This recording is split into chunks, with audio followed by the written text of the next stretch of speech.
Hi friends, it's been a while, but here we are again at Coffee and a Movie with Irene. What to say, 2020, quite a year. 2021, also quite a year. I washed my face today, so that makes it once so far this year that I've cleaned my face skin.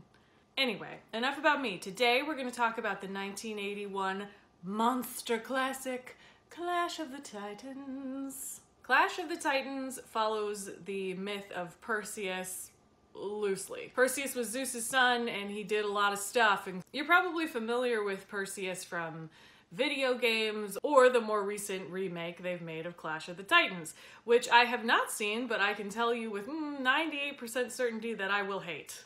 It's just that I love this version so much, so it'd be tough for me to watch it. When I was a kid watching this movie, I was like, this is the height of cinematic excellence, which I think for its time, it had a lot of the cutting edge stuff. But now you look at it and you're like, eh.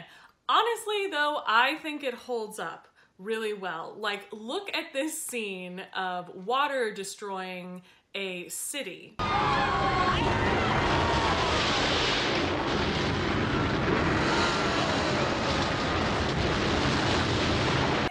Pretty good. Like, that's believable, and that might be the child in me talking who watched this and was like, you know, when I saw it, and so I still have that in my heart. But honestly, top notch. Primo monsters, most of them claymation and stop motion animation.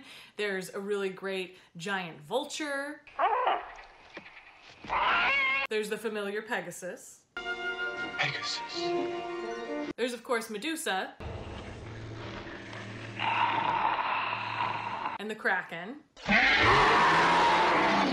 So one thing I like about this movie that I think happens in a lot of monster adventure movies is you don't necessarily have one big antagonist. There are lots of different levels of antagonists. So Thetis is a goddess who has it out for Perseus. So she's kind of like a top level antagonist who's constantly messing with him. But obviously, like, his final boss fight, I guess, is the Kraken. But he fights so many things along the way. He fights Medusa, he fights crazy scorpions, he fights Calibos, who's also arguably one of his main antagonists.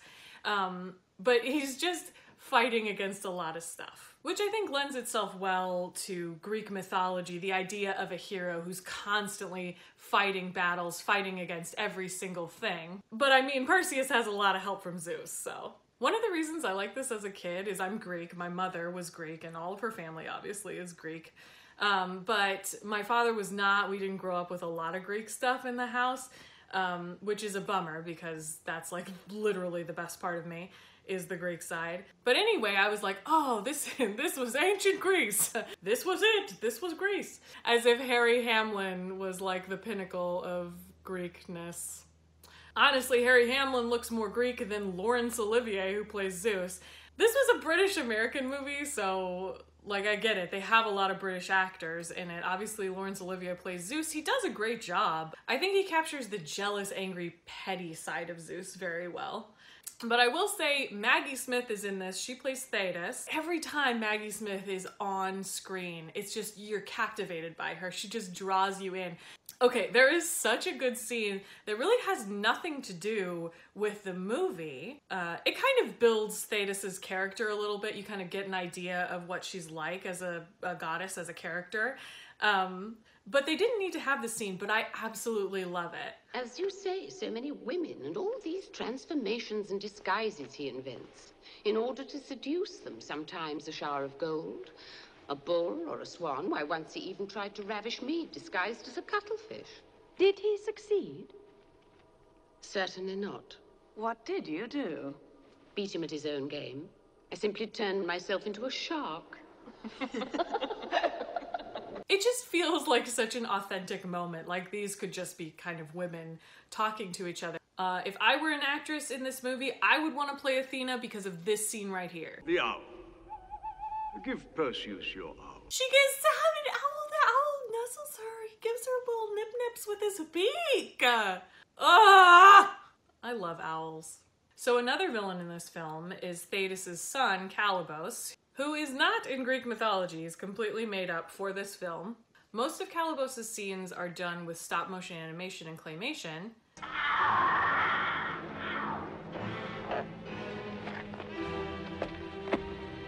Which is cool. I think he looks very monster-like in that form, but there are some scenes where he needs to talk, and in those scenes with close-ups of his face and stuff, there was an actor who did that. And honestly, it's pretty astounding, Neil McCarthy was the actor who played Calabos, that he gets such a depth and range in his expression with just how much prosthetic he has on his face. I mean, you can tell his whole head is covered in prosthetic because that's not like his hair. He has to have horns. And I know what you're all thinking. You're all thinking, Irene, there's a character named Caliban in The Tempest. Is that at all related to Calabos? Well, Calabos related to Caliban because Clash of the Titans came out after The Tempest, obviously, because Shakespeare wrote that.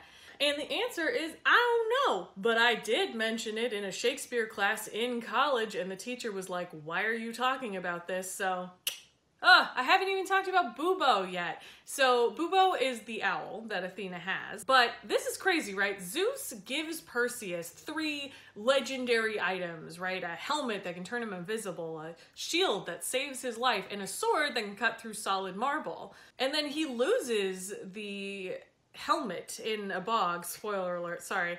And Zeus is upset that he's lost one of these legendary items, and he turns to Athena and says, give Perseus your owl, because Bubo is like all-knowing and all-seeing or something. And it's like, bruh, you asking Athena to give Perseus your owl? Honestly, Perseus gets a lot of help from Zeus, and I don't think he deserves Athena's owl. Athena has jobs to do. I wouldn't give him my owl either, Athena. So Athena goes to Hephaestus and says, can you make me like a, I don't know, a mechanical Bubo, right? So in the movie, there's a mechanical owl. Just look at this scene where he just seems so done with everything.